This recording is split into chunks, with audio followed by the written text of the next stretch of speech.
Europe beats America to the punch. We're the first country in the world to have a clinically authorized vaccine to roll out. But the U.S. isn't far behind.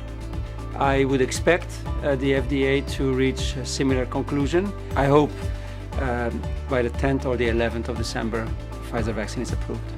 With at least one vaccine on the verge of approval in the U.S., Colorado faces a tight deadline this week to make sure vaccines are ready to go.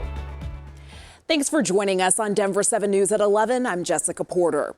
First, the latest on the pandemic and hopefully the first steps to ending it. Overnight, the UK announced it approved Pfizer's coronavirus vaccine for emergency use. Right now, hospitals are preparing to begin vaccinations next week. British health leaders say the first rounds will go to hospitals. Large-scale vaccination centers are being set up right now, and eventually they'll start a community rollout. Shots will go to doctors' offices, clinics, and pharmacies for the general public to get vaccinated. The UK is the first country to roll out a clinically authorized vaccine. The Brits may be the first, but U.S. approval appears to be close behind. The FDA meets next week to potentially approve Pfizer's vaccine, and they'll discuss Moderna's 1 week later. Denver7's Nicole Brady is live in Denver as the state prepares to order its first round of vaccines.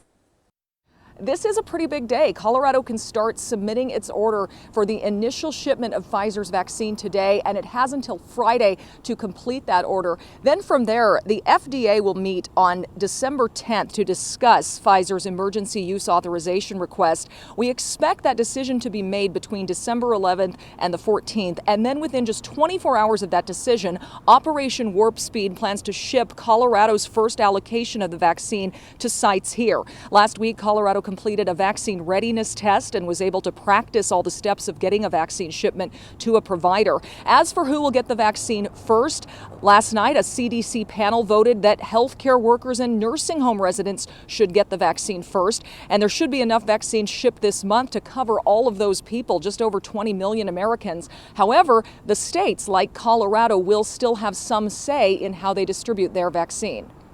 These are recommendations that will be made to the states. The final decision of how you tweak it, you can either do it exactly as they say, tweak it a little, tweak it a lot, or say, you know, for our state, it's a bit different. We want to do it this way.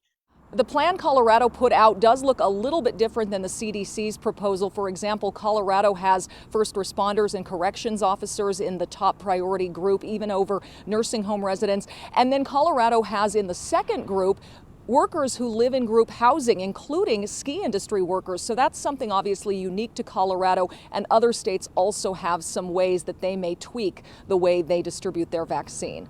Nicole Brady, Denver7. Nicole, thank you. Of course, distributing those vaccines is just part of the solution. People have to actually be willing to get it.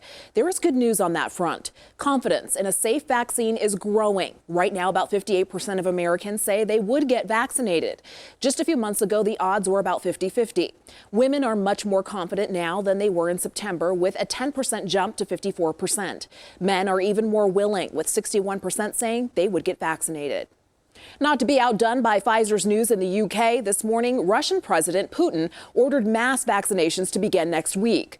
Russia's vaccine has not been clinically approved by outside agencies. Finding a community testing site around Denver may become more difficult as winter weather sets in. The testing locations at Paco Sanchez Park, Green Valley Ranch Pool, East High School, and Ruby Hill are all closed today for cold temperatures.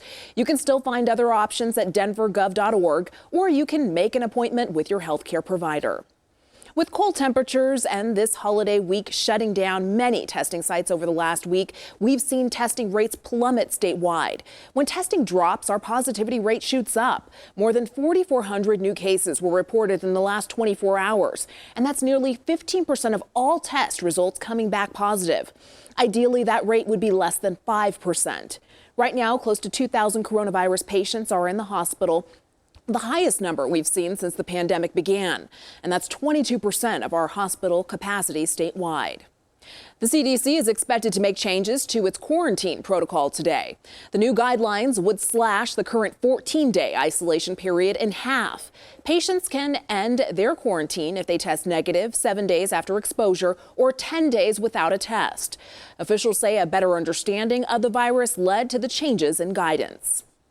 The new quarantine guidelines could help schools stay open, even as another Colorado school district makes the tough choice to stay remote through the end of the semester. The Cherry Creek district says soaring case counts force them to close schools for the next 3 weeks. It hopes to move back to in-person learning in January. With more students in rural areas of Colorado learning remotely, the push to create better internet access takes center stage today. Educators will take part in a summit today focusing on how to improve access to students in northern Colorado. Support for schools, including better internet access for students, is one of the issues lawmakers plan to tackle in this special legislative session.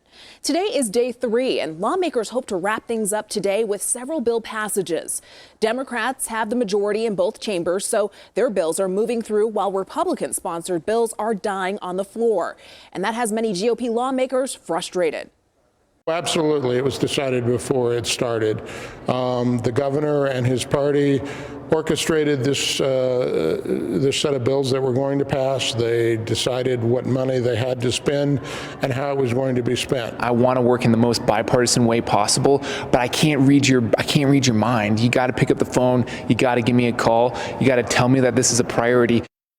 The goal is to help Colorado families and businesses survive until the federal government passes a new relief package. A big focus this week has been on hunger. A bill to support Colorado food pantries is already getting a big boost, increasing from $3 million in new assistance to $5 million. Out of work restaurant employees got a special delivery to help them keep food on their own tables. 2 Denver food distributors teamed up to make food boxes, dropping them off at restaurants where workers were recently let go. Fresh Guys, Produce, and Altamira Foods funded the project thanks to community donations. This week, they're delivering 300 boxes, with more set to go out next week. It's just a way for us to give what we have. We have food, we have the ability to distribute it. I mean, it was completely gutting to know that people that I've seen in the industry for years now were just, their livelihoods had evaporated overnight. You can donate to help. We've posted a link to the GoFundMe page on thedenverchannel.com. All donations will be used to assemble more food boxes. Governor Polis says one-time stimulus checks of $375 will be in your mailbox sometime this week. You don't need to do anything to receive them. If you filed for unemployment and you qualify, you'll receive money either through Rely a Card or a direct deposit into your bank account. And today, the city of Aurora will lay out a plan to better welcome immigrants into the city. The city is looking at the next 10 to 20 years to better integrate the community. Denver7's Micah Smith joins us from Aurora, one of the most diverse large cities in the country. The city of Aurora has 340,000 residents. 1 in 5 was born in another country. And this new immigration plan is an extension of an existing plan that was launched in 2015. The goal of the new plan is to get more immigrants involved in the civic process, secure citizenship for immigrants, offer small business training, and to reach out to communities through sports and recreation. The new Aurora Welcome Center that was created for immigrants and refugees will also be a key part of the new plan. Recently, Aurora Mayor Mike Kaufman wrote about the plan in an op-ed where he addressed the importance of immigrant integration. Kaufman says as a Republican, he wants to charter a new course for his party by breaking the party's, quote, anti-immigrant stigma. Kaufman cited a recent decision by a federal court upholding a White House order requiring 400,000 immigrants who settled in this country legally to leave. Kaufman says, for example, this is terrifying for the nearly 3,000 Salvadorans who came to Aurora after a devastating earthquake in 2001. Kaufman says he wants to empower Salvadorans and other immigrants and wants them to know how important they are to the Aurora community.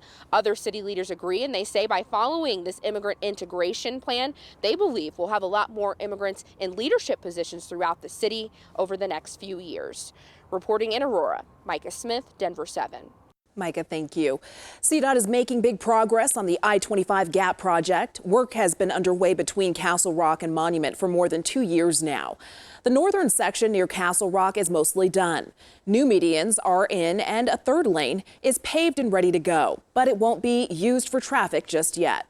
They'll operate as shoulders and they can be used for emergency purposes as needed.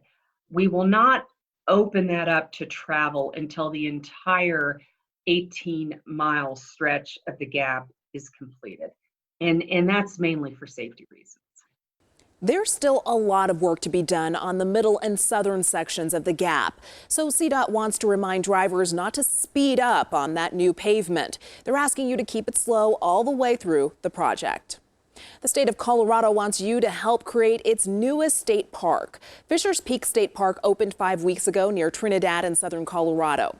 Right now, only about 1% of the park is open. So we're very excited to kind of see what that 19,000 plus acres can look like eventually. But right now we've got a limited sort of sneak peek opening of the park that's allowing about 250 acres to be explored. Online community meetings are set for December 14th and 17th. You can learn more on the Colorado State Parks website.